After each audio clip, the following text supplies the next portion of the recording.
Ngundha mana wae setan wae. Perang. Lah kowe ngopo? Lho, lenggahan ngunjuk kopi. Nonton wong perang. Biasane kowe iki sing perang karo aku gareng iki cah ringkih kok. Wis didilat bun-bunane. Garenge ora tedas apa-apa. Ya Reng, kowe iki ora kok mung ora tedas. Kowe mangan balungane ora tedas ya Reng ya. Sekarang untune wis entek kok ya. Maju. Siap. Waduh.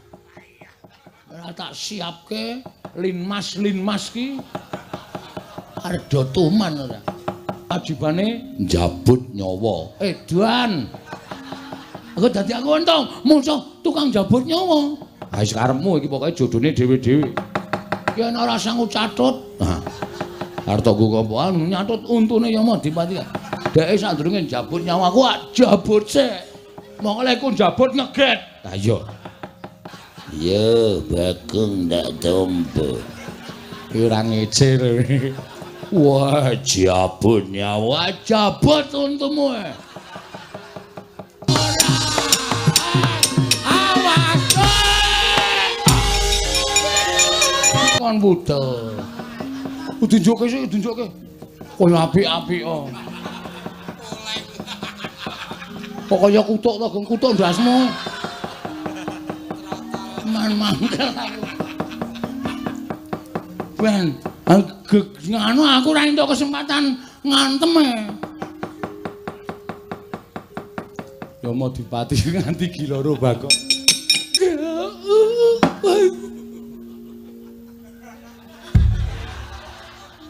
Waduh. Motar.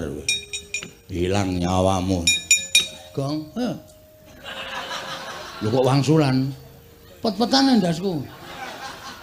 Iso tangira? Iso. Lho. Iso omong. Isih nyawane papat e. Lho. Adimu ndi? Sapa? Mentili. Mandili. Aku iki nek ngamuk mataku lamur kok ya. Petruk sing tok jabut. Sarae mendono. Ngawur ngene ora. Iya, tuman balekke nyawane.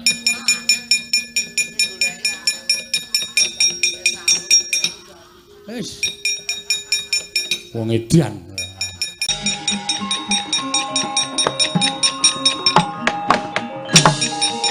Dewa do tekan kene ya, Truk. Heeh. Monggo dewa iki nek mlaku kok ora ngambah lemah ya. Kaya demit ya, Truk. Heeh. Ning ngarepe kaya ngomong awak dhewe sebacut diwenehi jaya kawijayan Pak. Nglabuhi karo celeng gudiken iki. Merga saka niate sing aneh-aneh nganti kahanan geger kaya ngene iki. Jane kuwi ngopo to, Gong? Kowe jane ikhlas ora ewangi aku. Nek ora ikhlas ora masalah. Do mulih ngono.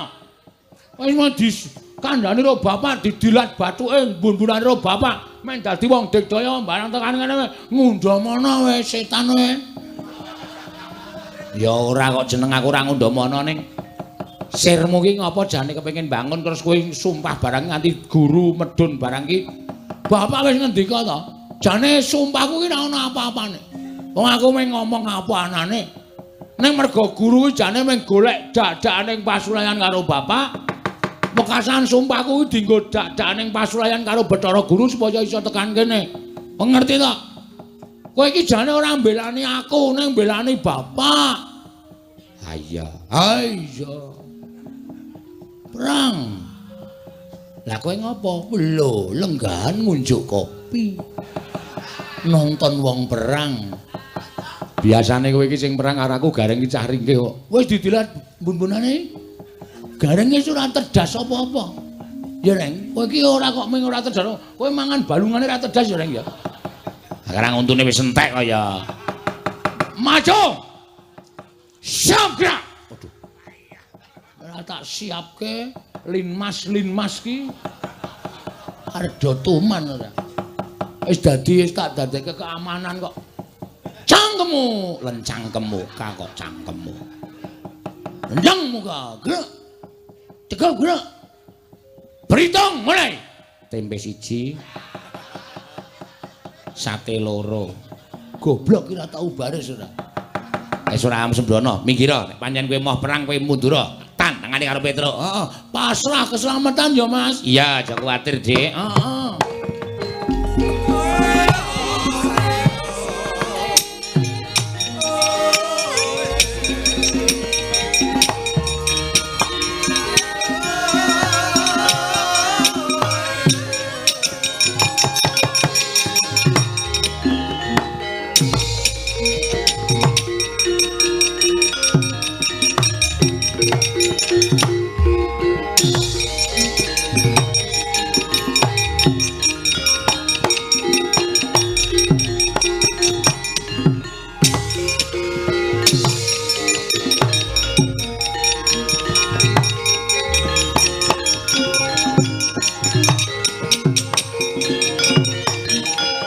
Nututi lamun katututan lamun mangsa prawira tiktaya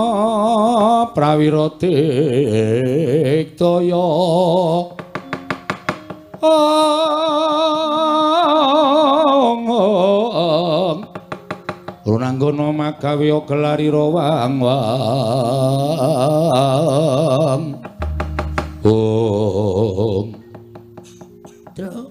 iki dewa kok. Ah iya.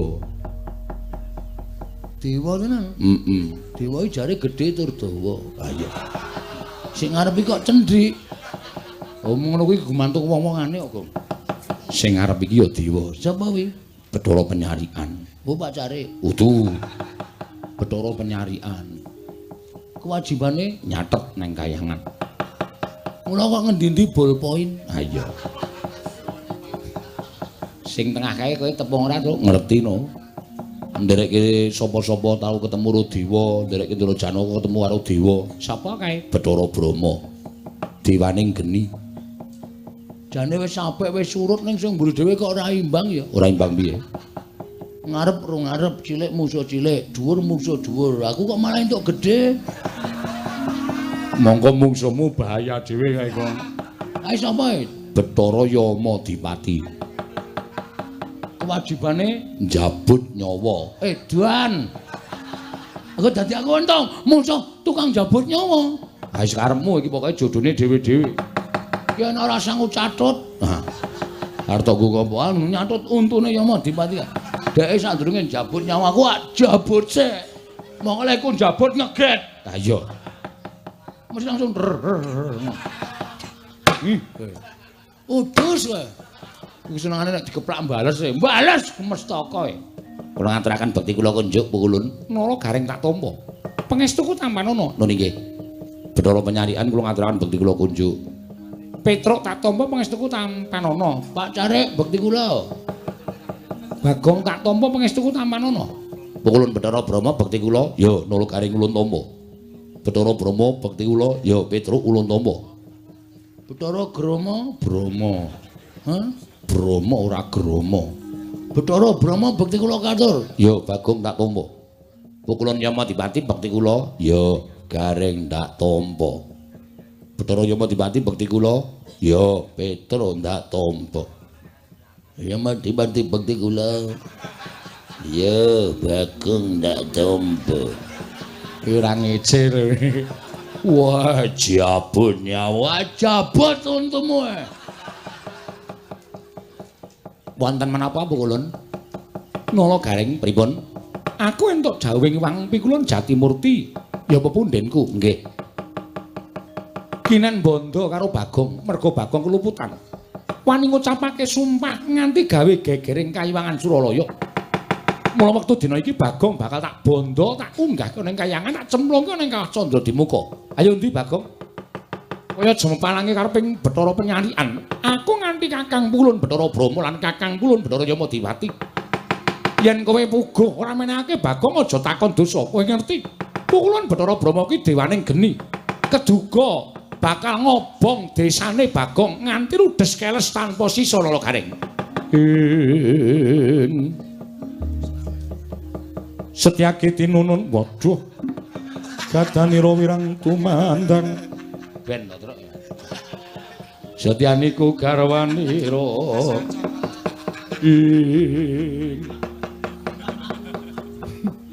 Ameng gareng kok suluke Setyaki.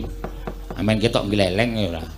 Sri Baladewa Narpati. Nah iki ngopo iki ora. Ora sah werna-werna to, Gong. Nuwun sewu. Kula wis didhawuhi kalih Bapak Semar kinen mepalangi sapa kemawon sing ajeng gawe kapitunaning Bagong, gawe cintrakaning adi kula Bagong. Ora mawas menapa menika dewa, menapa menika wade, menapa menika wada. Tetep ajeng kula pepalangi. Lho, kowe wani karo para dewa sing nawedeni apamu? Bagong ora salah ora luput. Bathara Guru tedhak ning Madyapada ngluputke Bagong mendika pawadan nggone sengit karo Semar. Iki asline ngono kuwi. Wah, mbok terus rek. Ayo ora. Terus saiki tak takon karo sampean. Nek ora iso ora usah dijawab. Tak takon karo sampean. Kena apa kok dewa ki ado sengit karo Semar iki jane masalah ya apa? Lho Bathara Guru ki kok sengit karo Semar jane masalah apa? Aku tak takon karo kowe. Aku tak takon karo kowe, masalah apa kok sengit? Lho, kowe malah ora basa bareng karo aku. Lho, aku arep gelut kok dadak basa. Ngendi ana wong gelut kok basa? Ketiban asta kula jengkelang kuwandanira. Antene ora serem. Ayo, arep muni piye kowe? Yen ngono kowe wani karo para dewa sing nawedeni apamu? Ora minggat suarep aku tiban tangan kene marganing patimu. Leng, eling. Apa, Tru? Dodo medun. Oke, siap. Reng, eling. Dodo mentuk. Panganan wae ora. Aku brutu ya. Iya, iya. Kene mergane matimu, mang maju. Kula ladeni Bathara Penyarian.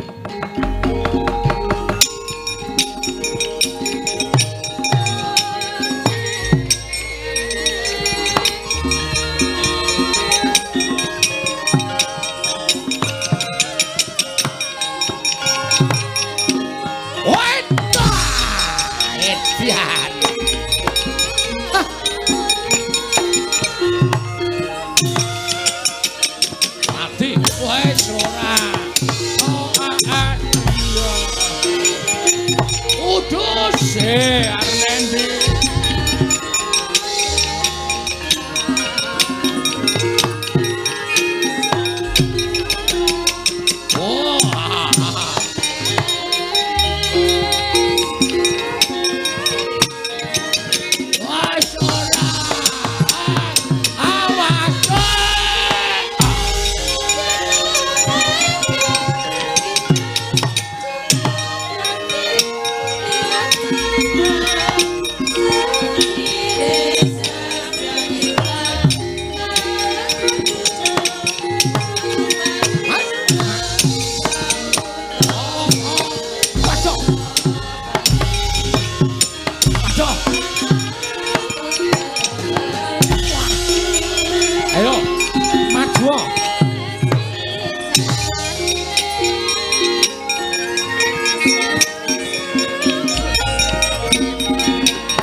Dodo medun. Oh iya, Ding.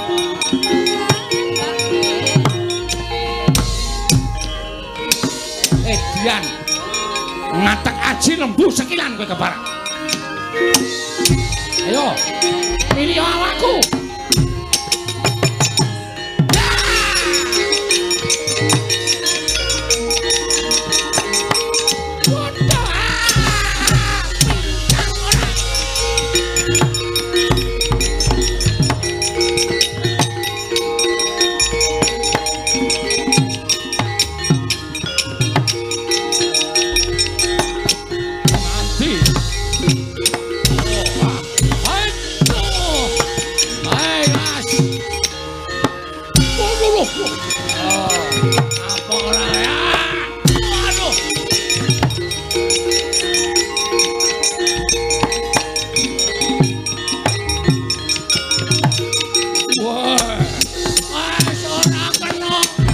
Jabut nyawamu, jabutan. Awas. Oh.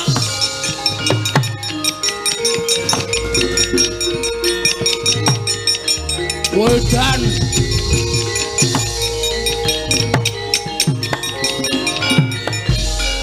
Bang.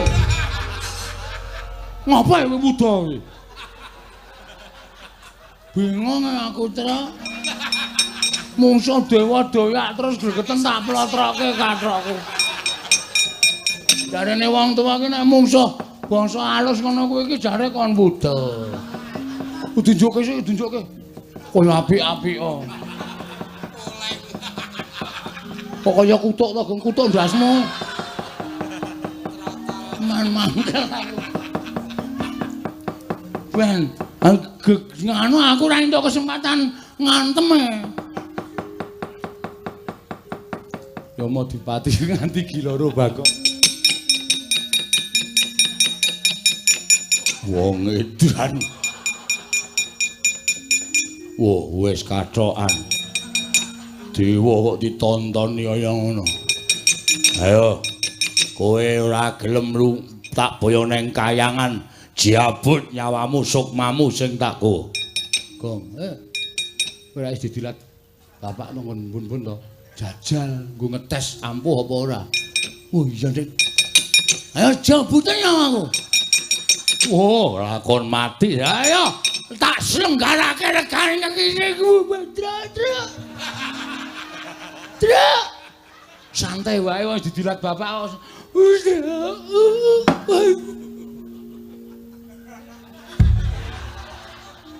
Waduh.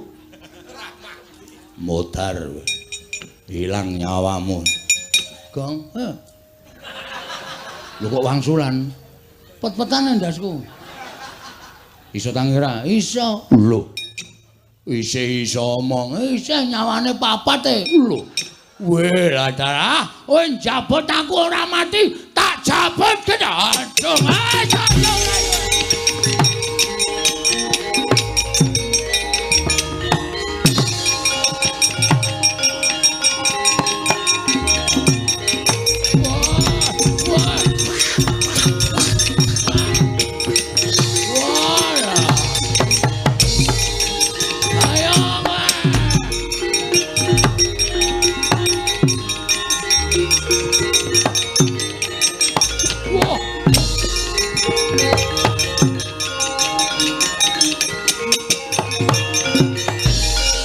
Bagong oyak-oyak Kakang Yamadipati. Iki sapa iki? Brama. Wedan. Kowe iki Brama? Iya. Berarti sesuk ning radio-radio kae. Dudu. Brama Kumbara? Udu. Adimu ndi? Sapa? Mentili. Mandili.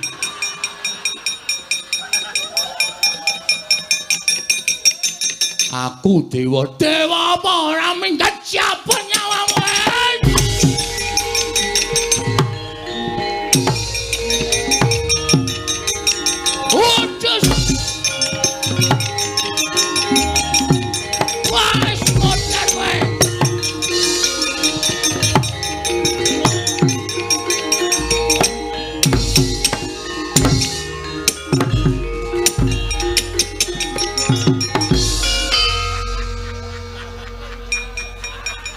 Aku nek ngamuk mataku lamur apa ya?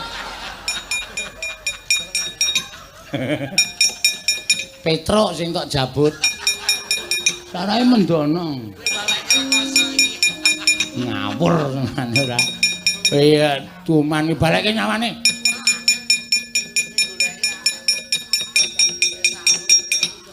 Wis. Wong edan. Wong aku tekone kaya ngono ora geger dewa-dewa terus. Heeh. Tak jabut kabeh. Oh, urung ana sing rumen delepe tak jabut. Saking mangkelku. Ha iya. Apa ya kowe tenan ora ngono ndadewane aja ora sangepenake dhewe kok. Ha iya.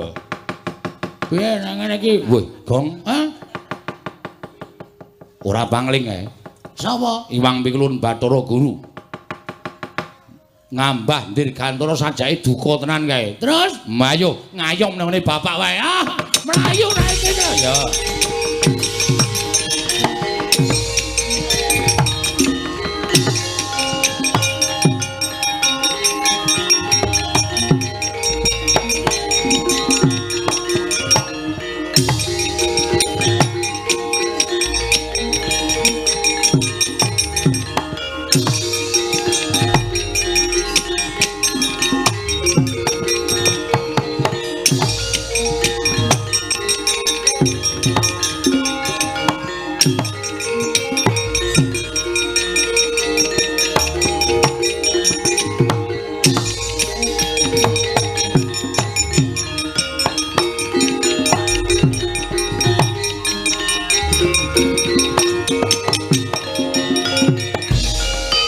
seka den prayitna semuriris seka balik titi yoni gandayane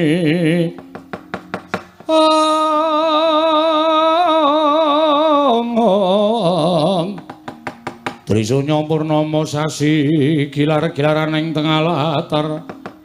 Oh. Piye? Dewa-dewa iki nek pakartine ora apik arep derajate dewa karo anak-anakku do mlayu kabeh. Kuwi nandhake nek apa kang dadi niatmu pancen mau diregeti nganggo blendenging angkara. Kula namung badhe nyuwun atmajanipun Kakang Semar inggih menika pun Bagong. Bola-bali tak kandhake to Bagong ki anakku. Lah nek kowe arep mboyong karo Bagong aku mesti ora entuk wong nyatane keluputane Bagong ora iso dibuktekke kanthi nyata. Nanging Bagong sampun kalepatan sak mangke badhe kula lebetaken wonten ing kawah. Kowe iki pancen ngengkel. Saiki ngene. Nek pancen kowe duwe niat mboyong karo anakku Bagong lan ora iso dindakake apa kang dadi niatmu. Coba tak tanting kira-kira kowe cocok ora? Menapa ngendikanipun Kakang Ismaya? Nek Bagong anakku iki diwakili aku, kowe seneng ora? Panjenengan menika guyon, aja ngapusi karo atimu. Nek diwakili Semar kowe gelem ora? Menawi Kakang Semar ikhlas kula purun. Mesti gelem wong niate ya kuwi sing tok jangka ya ta. Niate ya kuwi sing tok jangka ning sing tok nggo alesan anakku Bagong. Pak, kuwi nanti, Pak. Sing nukokke semen sapa, Pak? Wis ben nengke wae wong iki bapak iki mbelani kowe lho. Menawi Kakang Semar purun tetep dinten menika dados ijolipun Bagong kula boyong dateng Kayuwangan. Apa ora gelem?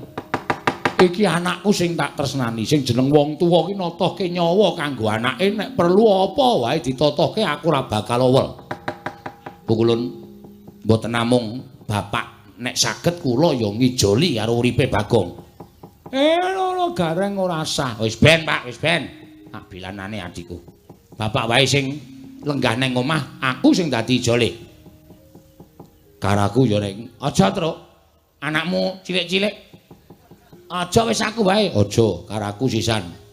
Wong loro sisan, dadi mati ki wong loro sisan. Kowe iki jane nek aku mati seneng to, Gong? Bahagia. Bahagia dengkulmu ora.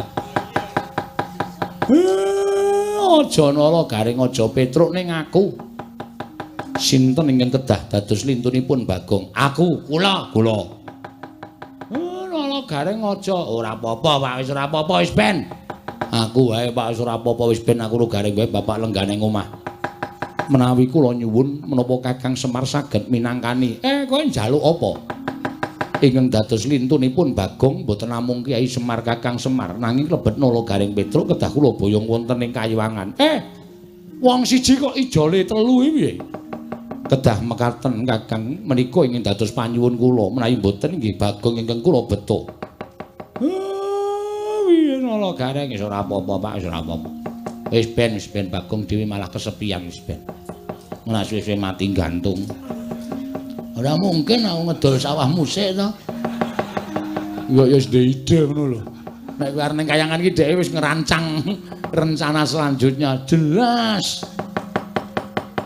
Ora iki udu Bagong kok. Ya wis nek pancen niatmu kaya ngono aku manut. Wis aku nala Garing karo Petruk sing munggah ning Kayangan. Menika saestu. Iya. Nggih kula nderek pukulun, nggih kula nderek pukulun. Nanging ngaten kula aturi bidal. Sak menika sareng kan lampahipun ingkang rayi. Iya tak tutke aja kaya bocah cilik Bathara Gurayu.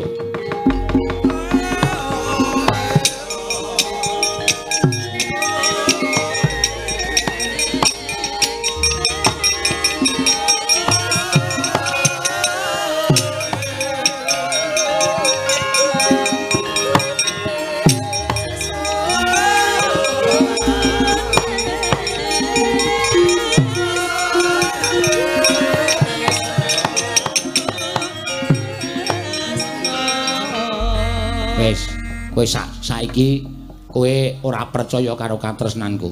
Katresnanku karo kowe iki luar biasa lho, Gong.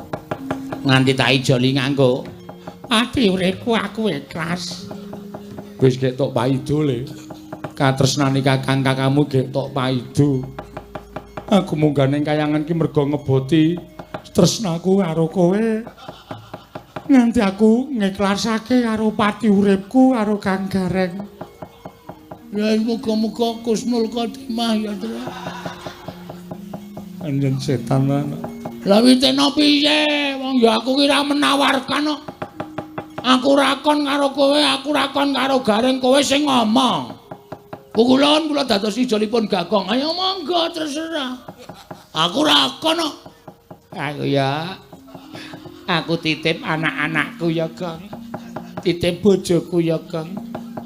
Aku ora ngapa-ngapa kok dititipi anak. Ngapa? Nek bojomu dititipke tak tampa. Nek anakku mah ya aja kaya ngono to, Gong. Ora sak kepenake dhewe kaya ngono.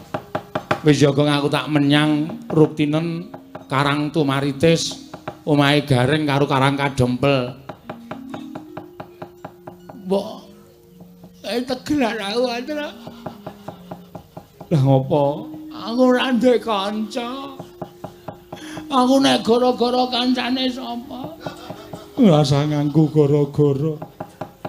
Oh, ya wis muga-muga penjangkaku kelakon ya, Tru. Ya, bapak ya slamet, kowe ya slamet. Nala Gareng ya slamet mulih kumpul meneh wong bapak ya, Tru. Ya, wis rasa nangis. Ora aku mung gaya kok. Anjing setan tanah ya terus mangkat yo biar bapak ndak bapak ana apa-apa aku tak ngrukti bapak kle.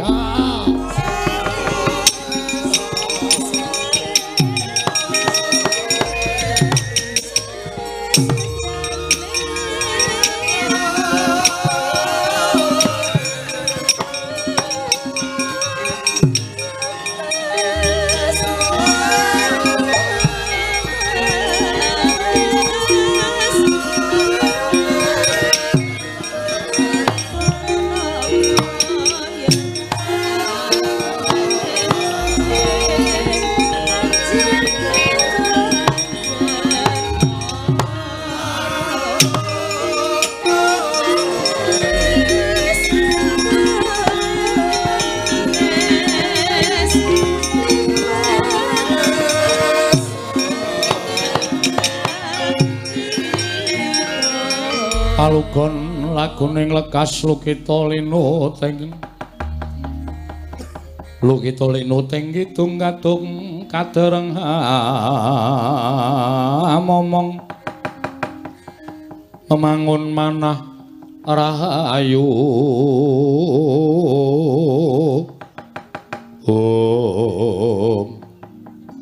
es mamring sepi iki monggo mengkari 3 dina aku janjani ro masyarakat arep miwiti kerja bakti bangun desa gak Semar malah minggat Gareng ya melu Petruk ya melu terus piye iki tak pikir-pikir ketoke Semar Gareng Petruk mbelani aku ning jane nginggati aku nginggati masalahku wis nek aku ra budidaya sapa ya sedulurku sing iso mbantu karo aku ki monggo Semar ki woi jandeng kelingan aku Semar ki duwe kakang ya kuwi Kakang Tomblok Togok wah Siwa Togok arep tak jaluki donatur anggere ora ngekaya tonyo Siwa Togok. Ben ora ngono ndak ora rampung perkarane. Siwa Togok Siwa Mblok tak jaluki kabeh. Kejaba saka kuwi aku arep nyuwun bambiyantune Siwa Togok. Ki bapak nek ora tak slametke, Gareng karo Petruk ora tak balekke nang alam donya iso kelangan wong tuwa, kelangan sedulur lanang tenan aku. Wah. Tegak. Aku rawuh wae. Aja kaget penggalemu ya wae, siap-siapke kabeh bondo didelikke. Kowe ndak tak colong wae, aku teko tenan wae, bektiku katur ya wae.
Iku sanyatane gonjang seret winangun